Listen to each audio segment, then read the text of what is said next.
ডাকসুকেও এরা এক পর্যায়ে লেজুর ভিত্তিক রাজনীতির দিকেই নিয়ে চলে গেছে। কোনো ডাক্তার দেখাইতে গেলেই একটাই চিকিৎসা, সেটা হলো নাপা।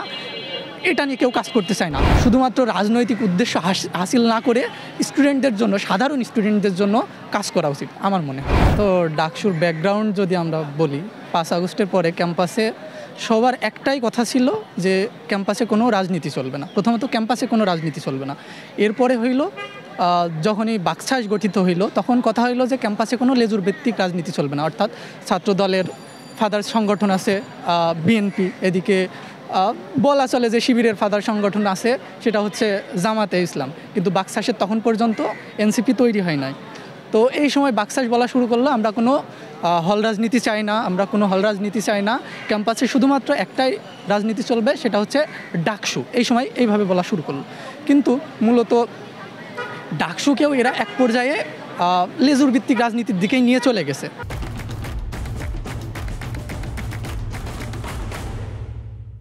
ঠিক আছে ভাই, লেজুর ভিত্তিক রাজনীতির দিকে নিয়ে চলে যাচ্ছে। এখন এটার ভেতর থেকে বের হওয়ার আসলে কোনো সুযোগ নাই। এরা সবাই তাদের ডাবল স্ট্যান্ডার্ড ফেস সবাইকে দেখাচ্ছে, এক এক সময় এক এক কথা। আসলে সাধারণ শিক্ষার্থীরা কি চায় এটা কারোর মাথায় নাই।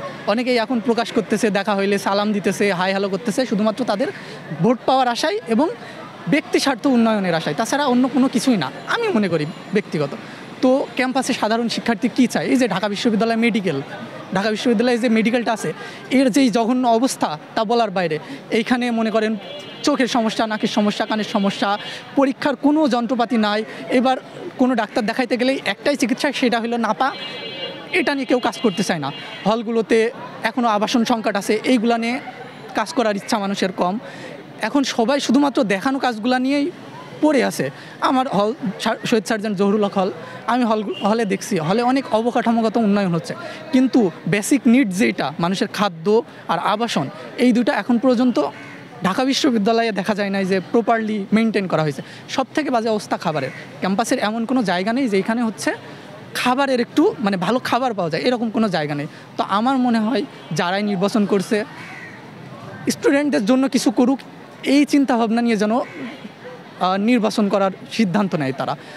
একটা আবাসন সংকট দূর করা, ক্যাম্পাসে যে বহিরাগত নিয়ন্ত্রণ, ক্যাম্পাসের খাবার সংকট, মানে খাবারের সমস্যা, মেডিকেল সমস্যা, এই ইস্যুগুলো। লাইব্রেরি, ঢাকা বিশ্ববিদ্যালয়ের মতো জায়গায় লাইব্রেরির যে অবস্থা, লাইব্রেরিতে ঠিকমতো বসা যায় না, এসিগুলা কাজ করে না, আলোর সংকট, পাখা চলে না, অনেকগুলা সংকট আছে। তা আমার মনে হয় এইগুলা নিয়ে কাজ করা উচিত।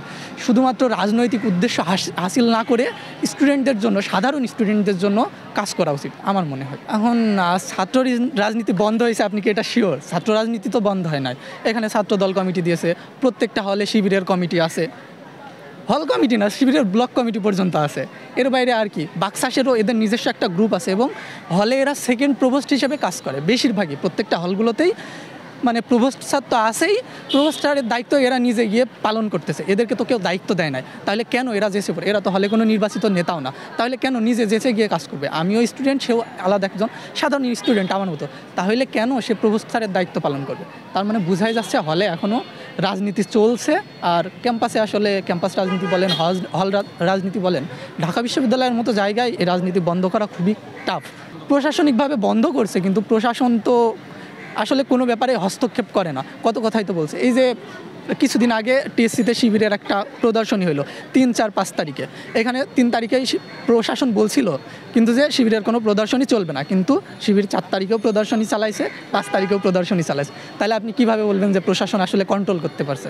প্রশাসন তো আসলে কন্ট্রোল করতে পারছে না, কোনো কিছুই কন্ট্রোল করতে পারছে না আসলে এখন পর্যন্ত। এই যে 1 বছরে ক্যাম্পাসে বহিরাগত নিয়ন্ত্রণ নিয়ে কোনো কিছুই দেখি নাই। কোনো হলের খাবারের মান পরিবর্তন হয় নাই। আবাসন সংকটের জন্য চেষ্টা করছে, কিন্তু এখনও অনেক হলেই ফার্স্ট ইয়ারের যে জুনিয়র, তাদের সিট দেওয়ার কথা ছিল, তাদের সিট দিতে পারে নাই। এখনও হলগুলোতে 18-19 সেশনের ভাইরা, আমি তাদেরকে ছোট করছি না, কিন্তু তাদের যেহেতু অনার্স শেষ হয়ে গেছে, মাস্টার্স শেষ হয়ে গেছে, তাদের উচিত নিজ দায়িত্বে হলগুলো ছেড়ে দেওয়া, কিন্তু তারা এখনও সিট ছেড়ে দেয় না, যার জন্য আমাদের জুনিয়র ছোট ভাইরা বোনেরা তারা সিট পাইতেছে না। তো এই ব্যাপারগুলো প্রশাসন এখনও কন্ট্রোলে আনতে পারে নাই। এইখানে আমার মনে হয় যে কোনো দলীয় প্রার্থী বড় কথা নয়, সব থেকে বড় কথা হলো ব্যক্তি কেমন, ক্যাম্পাসে সে কতটুকু কাজ করছে, স্টুডেন্টদের জন্য কতটুকু কাজ করছে এবং করার ইচ্ছা আছে, এটা দেখেই সাধারণ শিক্ষার্থীরা ভোট দিবে।